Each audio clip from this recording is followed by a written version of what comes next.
the band Breland. Brooks, thank you so much for your service and for sharing your talents with us tonight.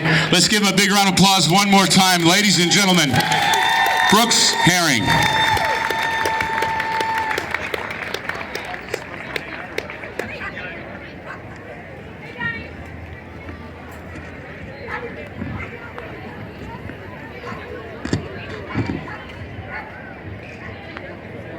September 11th, 2001, Brooklyn, New York. It was a beautiful, perfectly clear day. As I was on my way to my second day of high school, it was a quick 5-minute walk from my house in Marine Park, Brooklyn, to James Madison High School. Since I lived so close, out of all my friends in the neighborhood, we all met on the corner of my block to walk to school together on that day. There were only 3 of us. The walk was quick but always dragged out as we were wandering around to different bodegas around the city looking for gum and other snacks to bring to school. My house was only about 7 miles from the World Trade Center, and from our school the towers were as clear as if they were just down the road. As we approached the football field to the left of the school, that is when you could see the Manhattan skyline with no obstructions at all. On that day, we noticed there was smoke coming from one of the towers. It was odd, since the smoke was coming from the 3rd quarter of the building and not directly from the top.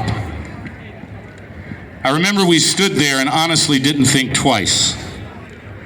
As we turned around to walk to the front of the school building, someone passed us and said, "Yeah, my dad said a small plane just crashed into the building."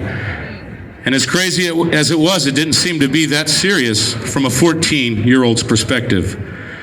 When I sat in homeroom, there was a lot of chatter, teachers coming in and out of the room. You could see the sense of uneasiness of all of them. The homeroom teacher told us what had happened, and it was the same story we had just heard from the kid outside. A small plane, by accident, crashed into one of the World Trade Center buildings. Not even what seemed like a minute later, a teacher rushed into our room and told our teacher that another plane had just hit the other building. At that point, even my entire class of freshmen knew something was not right. The teacher remained calm. I remembered in details. She simply said, "Don't worry, we'll update everyone on the situation." That update came with what felt like 30 seconds. Our school got called with a bomb threat. James Madison High School had roughly 5,000 children, and almost everyone was there on that day, early in the morning. For some reason, while I watched everyone run out of the building frantically, I located my friend who lived on my block, and we waited until it calmed down just a little bit. As we exited the building, we knew something wasn't right, and it wasn't about a bomb. People were driving by in their cars. They were speeding by. They were honking their horns. They were screaming out of their windows that America was at war. We walked past the football field to look at the towers, and they were both up in smoke. We watched them for another couple of minutes before all of a sudden you could see them no more. We just saw a dust, a fog, a cloud, whatever you want to call it. It engulfed the sky.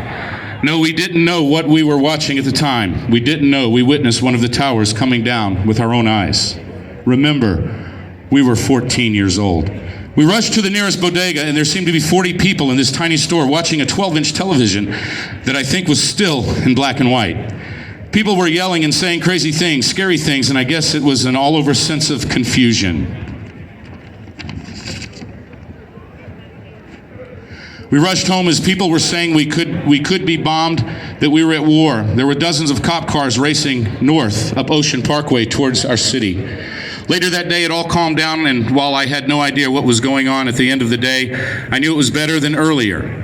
But I'm in Marine Park. This was a blue-collar neighborhood. All of my friends were parents. All of my friends' parents were cops, firemen, sanitation workers, and teachers. I had dozens of friends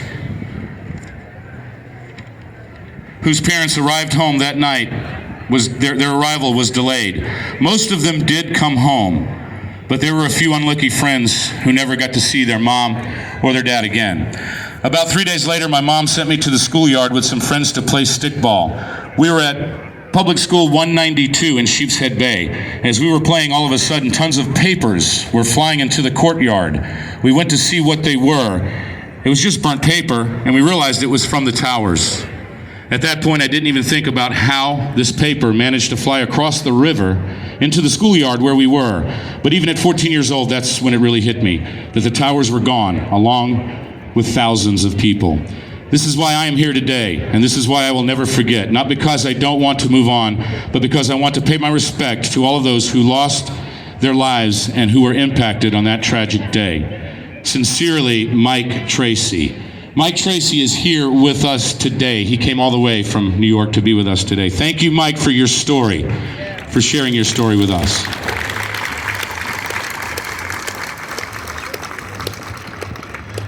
Ladies and gentlemen, this evening we have first responders and military members from around South Carolina participating in this run and walk. These first responders include fire services, emergency medical services, law enforcement, and 911 communicators. Thank you for all you do for South Carolina. Let's give these first responders a big round of applause. Also, ladies and gentlemen, along the route this evening, you will see 343 photos of firefighters who lost their lives on 9/11 in New York City. They'll be proudly presented by our local volunteers from the University of South Carolina. Members of the Spring Valley Junior ROTC are also carrying photo banners of our 60 heroes from right here in the Greater Midlands who have given the ultimate sacrifice in the line of duty. Please be looking for them out on the route. Also on the route this evening are members of the South Carolina Patriot Guard riders, all of whom are veterans and proudly wear their military patches signifying their military actions defending our great country. Big thanks to our South Carolina Patriot Guard riders.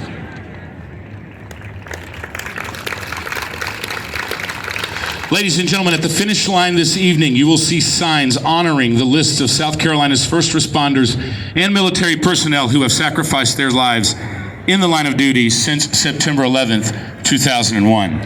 You can also view their photos on the Wall of Remembrance. This is located directly behind me at our 9/11 memorial. Are you ready, Dan? It is now my pleasure, ladies and gentlemen, to welcome to the stage our chair of Tunnel to Towers of South Carolina Committee. This is Dan Hennigan, retired United States Army and Fire Department of New York Honorary Battalion Chief. Would you please welcome Dan Hennigan?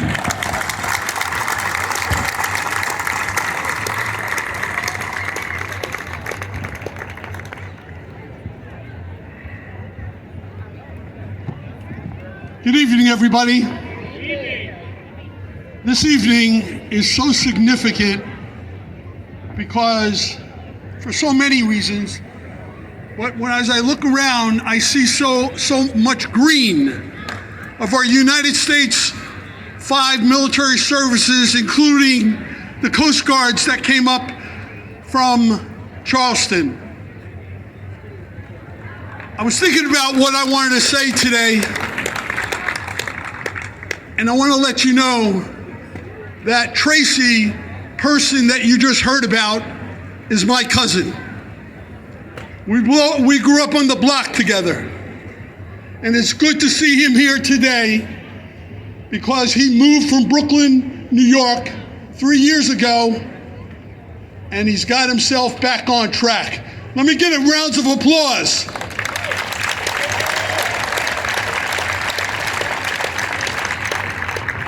Ladies and gentlemen, I stood before you for the last 10 years, and there's a 9/11 memorial remembrance of the morning of remembrance this Sunday right here at 8 a.m. I hope you all can attend. Tunnel to Towers, going back to 2001, was a vision.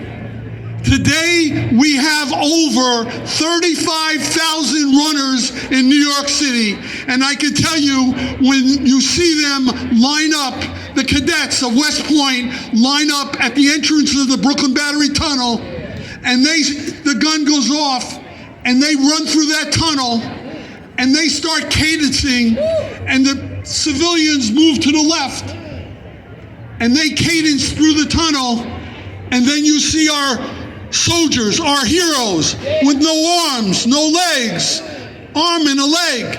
Oh my God, how can you have a bad day? We can't have a bad day. And when I watch them come through the tunnel, and we come out of the tunnel in Manhattan, and we run down through the river, and then we go and we end up in front of the Freedom Tower, I wish an F-16 would fly over to me because freedom isn't free. So I want to thank all our military, all our civilians, all our first responders, because today is about we must never forget. Let me hear it. We will never forget. God bless you. God bless the great state of South Carolina and the great country that we live in. Why? Because we'll never forget. God bless you all. Thank you, Dan. Stay right here so you can introduce our next guest for us, okay, Dan? Ladies and gentlemen, I have an announcement for you. We're just about